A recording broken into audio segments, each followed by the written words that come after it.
If John McCain were, say, an African-American Democrat named John Hussein McCain, the story today would not be that his campaign is run by lobbyists, but which countries have paid the salaries that make his campaign possible. In our fourth story tonight, McCain has now purged at least 4 lobbyists, including foreign agents, from his campaign after their activities were publicly revealed. Topping the list, lead McCain fundraiser Tom Leffler, a registered foreign agent whose company made almost $15 million from Saudi Arabia and helped a European airplane maker get a Pentagon contract after McCain helped to kill a Boeing contract. Also gone, convention chief Doug Goodyear, a lobbyist who helped the Myanmar regime denounce American falsehoods, as he called them. Doug Davenport, a regional manager for McCain, is also gone. He also took that regime's money. And McCain energy policy advisor Eric Bergson, gone after we learned his works as a lobbyist for, surprisingly enough, energy companies. Today, McCain's top advisor, Charlie Black, called the uproar complete inside the Beltway nonsense.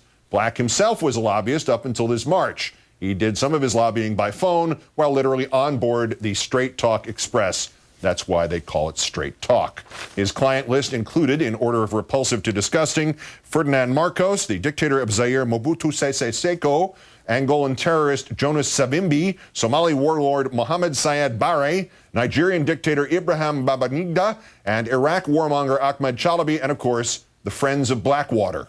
By the calculations of the government watchdog group Public Citizen, McCain only has 54 remaining lobbyists left in his campaign. Let us turn now to MSNBC political analyst Rachel Maddow, also host of her own program on weeknights on Air America Radio, and also not a paid lobbyist for anybody. Although I do like Amtrak. They don't pay me. I just like them. I'm in the tank for Amtrak. Okay.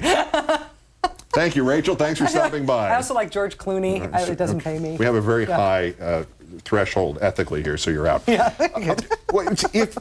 If you're a Democrat running for president and a top fundraiser for you had $15 million in his company's coffers from the Saudis after 9/11, wouldn't you no longer be the Democratic candidate? Wouldn't they be reconvening and saying, let's get some other guy in here? Even if you hadn't been a candidate who had made years worth of political hay out of how separate you were from the special interests and how independent you were and how you were going to be the person who was really going to change the way that things were done in Washington, and that you were the one who was willing to stare down lobbyists so you could really get change. Even if you didn't have that sort of political record of haymaking that John McCain has. You would think that those kinds of associations would have inspired a desire for house cleaning before it became apparent that that campaign was ready for prime time.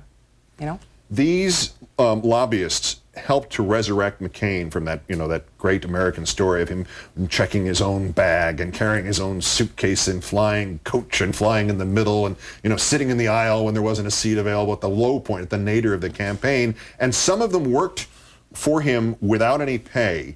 So now, 3 words occur to me here. Quid quo pro? Mm-hmm. Is that what we're dealing with? Well, I mean, if you compare that question to the manufactured political uproar over Barack Obama's suggestion that the American people would be served by having a government that would talk to and engage with our adversaries, compare that manufactured uproar to the idea that agents of foreign countries should run the campaign of a presidential nominee. That you would literally have the chief strategist for a major party's presidential nominee be on the payroll up until, 5 minutes ago, of Somali warlords, being paid by those dictators and by those types of interests to pursue their interests with the American government. Yeah, hi, I used to work for Ferdinand Marcos. Now I work for John McCain. Yeah. The astonishment with which the McCain camp greets news of these disasters and interest in it as if nobody could ever know or nobody would ever care. Is this tone deafness, would it be beautiful in another context? Maybe there's a way to come up with this fictionally that it makes some sense. I mean, there is an extent to which if you are John McCain, sort of older Arizona senator, elder statesman, perpetual presidential candidate, and if that's kind of the level of your political ambition, your political achievement, maybe your constant assertions that the appearance of a conflict of interest doesn't apply to you and that nobody should ever question that these lobbyists who surround you might be buying your political positions, maybe that would be charming. But if you were going to be president of the United States of America and you were literally going to have gotten there because a lobbyist for Saudi Arabia put you there, that's going to be a problem during your presidency, not just for you as a campaign. That's going to be all of our problems as Americans. And another question for next time, because we're out of time here. What about all of her money, Mrs. McCain's money, and the fact that she's not releasing any of her tax records, so we don't know where her investments are, whether influence she might have, or what other countries might have influence on her? Rachel Maddow of Air America and MSNBC, great thanks, and stick around. You're in Best Persons in the World tonight. Oh. That's a preview. Surprise. Thank you. What? These stories ahead, but first time for Countdown Top 3 Best Persons in the World. Number 3, best number, 416,000. Rachel Maddow filling in for me here on Friday night. Rachel got 416,000 viewers, aged 25 to 54, the highest rated news show on cable television all day. Wow.